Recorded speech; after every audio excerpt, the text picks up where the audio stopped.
Hello everyone, কেমন আছে সবাই? আশা করছি খুব ভালো আছে। আমিও কিন্তু খুব ভালো আছি। তো আজকে কিন্তু সকাল সকাল একটা স্পেশাল ব্রেকফাস্ট রেডি করেছি। এই যে সেটা হচ্ছে একটু কর্ন দিয়ে ক্যাপসিকাম পেঁয়াজ এরকম দিয়ে এটার ভিতরে দিয়ে একটা হেলদি টাইপের কিছু রেডি করার চেষ্টা করেছি। বাইরে এটাতে চিজ দিয়েছি। আমি আবার চিজটা সেরকমভাবে পছন্দ করি না। আমার খালি পিৎজাতেই চিজটা ভালো লাগে, বাকি অন্য কিছুতে আমি খাই না। তো সেই জন্য আমারটাতে স্কিপ করে দিয়েছি আর ভাইয়েরদেরটাতে দিয়ে সুন্দর করে বানিয়েছি। আর এখানে সাইডে তোমরা একটা স্ট্যান্ড দেখতে পাচ্ছ। এই যে স্ট্যান্ডটা, এই স্ট্যান্ডটা আমার একটা এক্সিবিশন রয়েছে সেপ্টেম্বর মাসে, তোমার দুর্গাপুজোর উপলক্ষে আর কি, ডিব্রুগড়ে রয়েছে। তো সেটার জন্য এরকম জুয়েলারি ডিসপ্লে করার জন্য স্ট্যান্ডগুলো রেডি করছি আর কি। এখানে তো সব মানে সরিয়াতে মোটামুটি সব মেটেরিয়ালসই অ্যাভেলেবেল আছে বাড়িতে, সেই জন্য এখান থেকে রেডি করে নিয়ে যাচ্ছি। তো চলো এবার ব্রেকফাস্টটা এনজয় করি। ভাইয়ার বন্ধু তো খেয়ে চলে গেছে, বলছে ভালো হয়েছে। তো লেটস।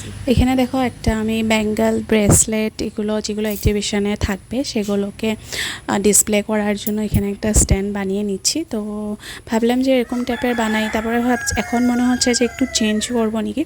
উপরে টিস্যু লাগিয়ে দিচ্ছি, টিস্যু লাগিয়ে উপরে কালার করতে সুবিধা হয়, বিকজ ব্রাউন বোর্ডের মধ্যে সেভাবে কালার্সগুলো বোঝা যায় না। অলদো আমি ব্ল্যাক কালার মারবো, বাট স্টিল আমি ভাবলাম যে টিস্যুটা দিয়ে নিই, তাহলে আরেকটু মানে হেভি হয়ে যাবে জিনিসটা, বিকজ অনেকটা লাইটই ছিল আর মারা ওদিকে কাজকর্মতে বিজি রয়েছে।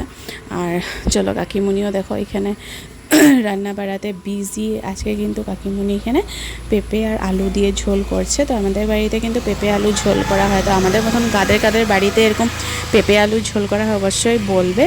আর আরেক সাইডে হচ্ছে মসুর ডাল, একদম পেঁয়াজ রসুন আদা দিয়ে একদম শুকনো শুকনো করে করা হয়, সেটা দিয়ে মেখে খেতে কিন্তু খুব ভালো লাগে।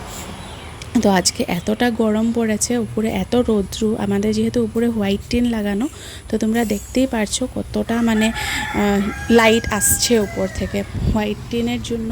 আর যেহেতু আমাদের অ্যাসবেস্টস লাগিয়েছিল উপরে, তো সেটা লাগানোর পরে না পুরো অন্ধকার অন্ধকার হয়ে গেছে। তো সেই জন্য মাঝখানটা ফাঁকা রেখেছে, ওখান থেকে যেগুলো রান্না করে সেটা গ্যাসটাও বেরিয়ে যায়, প্লাস যেহেতু উপরে হোয়াইট টিন আছে আলোও হয়ে যায়। বাট কোনো সময় না একদম গরমে বহুত অসুবিধাও হয়, অনেকটা হিটও তো আসে। এখন আবার অন্য ডিজাইন করে দিয়েছি। এখানে ফেভিকল দিয়ে আমি লাগিয়ে রেখেছি এখন এরকম ডিজাইন। ভাবলাম যে সিধা যদি আমি দুটোটা বানাই তাহলে মানে একটার উপরে একটা এসে যাওয়ার চান্সেস আছে। যদি কোনো ব্রেসলেট বড় সাইজের হয় তাহলে সেটা ছোট সাইজের উপরে এসে পড়বে। তো এরকম দিলে ভালো হবে, এরকম ঝুলে থাকবে।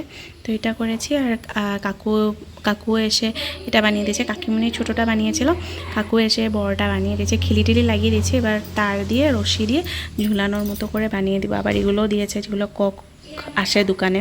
তো এখানে যেহেতু অনেক জিনিস আছে এই জন্য আমি এখান থেকে বানিয়ে নিয়ে যাচ্ছি। আর এটা আর একটা রেডি করে রেখেছি, এটা এখান দিয়ে এই সাইডে লাগিয়ে দিব এরকমভাবে, তখন এখানে নিচেও রাখতে পারবো উপরেও রাখতে পারবো। তো এটাকে আমি জাস্ট টিস্যু পেপার লাগিয়েছি, এখনও ভালো মতো শুকায়নি, শুকালে পরে তারপরে আঠা দিয়ে লাগিয়ে। এখানে দুইটা প্ল্যান্ট এনেছে। তো এখানে মানে ওই দিন বলছিলাম না মার দাঁত ব্যথা করছে, তো ডাক্তার দেখাতে গেছিলো। তো সেই ডাক্তারের চেম্বারের পাশে একটা নার্সারি ছিল, সেখান থেকে এনেছে। তো এখানে সিঁড়িটা নতুন হয়েছে না, আমি মাকে বলেছি যে এখানে ফ্লাওয়ার পটে এরকম প্ল্যান্টসগুলো রাখলে কিন্তু সুন্দর হবে। দেখো কত ভালো লাগছে প্ল্যান্টসগুলো।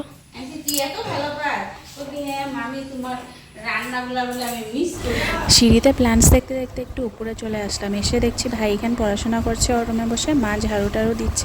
আর আমি এসেছিলাম অ্যাকচুয়ালি এখান দিয়ে জানলা দিয়ে দেখতে। ভাইয়ের রুমের এই জানলাটা দিয়ে না দেখলে এত ভালো লাগে, পুরো চারপাশটা গ্রিনারি তো আছে সঙ্গে। এখান থেকে কিন্তু আমাদের বাড়ির পিছনে যে রাস্তাটা আছে সেই রাস্তাটা দেখা যায়। সেই জন্য ভাবলাম যে অনেক দিন হয়ে গেছে দেখিনি, একটু দাঁড়িয়ে এখানে রাস্তাটা দেখিনি। আর এত সুন্দর হাওয়া চলছে। আর দেখছি কি মা এখানে মিষ্টি কুমড়োর গাছ লাগিয়েছে। মিষ্টি কুমড়ো হয়েছিল একটা, এখনও ভালোই রয়েছে, বাট বাকি দুটো যে ছোটো দেখো এরকম নষ্ট হয়ে গেছে, একটা কিন্তু সাইডে ভালো রয়েছে। যাই হোক জানি না হবে কি না। আমি বলছিলাম মাকে যে হয়তো ছাদের এখানে জল জমা হয় সেই জন্য হয়তো খারাপ হয়ে গেছে, মানে খারাপ হওয়ার চান্সেসটা তো অনেক বেড়ে যায়। আর হাওয়া তো এত সুন্দর দিচ্ছিলাম, মাকে বলছে মা দেখো না কত সুন্দর হাওয়া দিচ্ছে, মানে মনটাই ভালো হয়ে যায়। তো মা এসে আরও বাকি দুটো জানলাও খুলে দিয়েছে, বলছে রুমটাও একটু ঠান্ডা হবে। আবার ভাইয়ের এই রুমটা না অনেক গরম হয়ে থাকে। তো চলো এইখানে একটু হাওয়া খেয়ে নিলাম, এবার একটু দোকানের সামনে যাই। আজকে তো আবার স্যাটারডে। এবার ফাইনালি একটু চলে এসেছি দোকানের সামনে।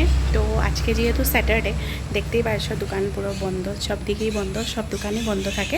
কিছু জিনিস খোলা থাকে, যেরকম মেডিকেল শপ, এগুলো তোমরা এক দুইটা, সব না হয়তো সব না, মেডিকেল শপ এক দুইটা আর কি খোলা দেখতে পারো। আর আজকে ওয়েদারটা খুব ভালো করেছে। কালকে রাত্রে এত বেশি গরম লাগছিল, তবে আজকে কিন্তু সেরকম কোনোই গরম নেই। অল্প সকাল দিকে ভালোই বৃষ্টি পড়েছে, এখনই অল্প অল্প অল্প অল্প পড়ছে। তো দোকানে একবার না আসলে ভালোই লাগে না। আর বৃষ্টির দিনে না, বন্ধতে যখন আমরা দেখতে আসি, বৃষ্টি না বন্ধতে যখন আমরা দোকানের সামনে আসি না, এত ভালো লাগে। সবসময় একটা হ্যাবিট হয়ে গেছে যে দোকানটা সবসময় খোলা থাকে। তো দোকানটা যখন বন্ধ থাকে না, এরকম আসাম বন্ধ বা ভারত বন্ধ এরকম যখন দেয়, তখনই দোকানগুলো বন্ধ থাকে। তো না, এই জন্য মানে দোকান বন্ধ থাকলে ওরকম একটা ফিলিং আসে। বিকজ আমাদের এখানে আগে কিন্তু সেভাবে এরকম বন্ধ ছিল না যে উইকলি একটা দিনে বন্ধ থাকবে, এই সিস্টেমটা ছিল না। এটা বেশি দিন হয়নি এই সিস্টেমটা করেছে। তো স্যাটারডে এখানে বন্ধ থাকে, বাট আগে কখনো বন্ধ থাকতো না এরকম। সেই জন্য মানে যখন ওই আসাম বন্ধ, ভারত বন্ধ, যেগুলো এখন তো পুরো উঠে গেছে, ওগুলো থাকতেই বন্ধ থাকতো। তো না, আমাদের এখন এমনিও বন্ধ থাকলে মনে হয় যে কী জানি আসাম বন্ধ নাকি, কী জানি ভারত বন্ধ নাকি। আর যেহেতু স্যাটারডে রাস্তা দিয়ে গাড়িগুলো ওরকম একটা সেভাবে চলে না, পাবলিক ট্রান্সপোর্টগুলো সেভাবে ভিড় হয় না। যার যার দরকার, একদম পুরো ইমার্জেন্সি, ডেয়ার ইমার্জেন্সি না হলে তো কেউই বের হয়ে আসে না। তো যাই হোক, আজকের ভিডিওটা আর সেভাবে বড় করব না। আশা করছি তোমাদের ভালো লেগেছে এই ভিডিওটা।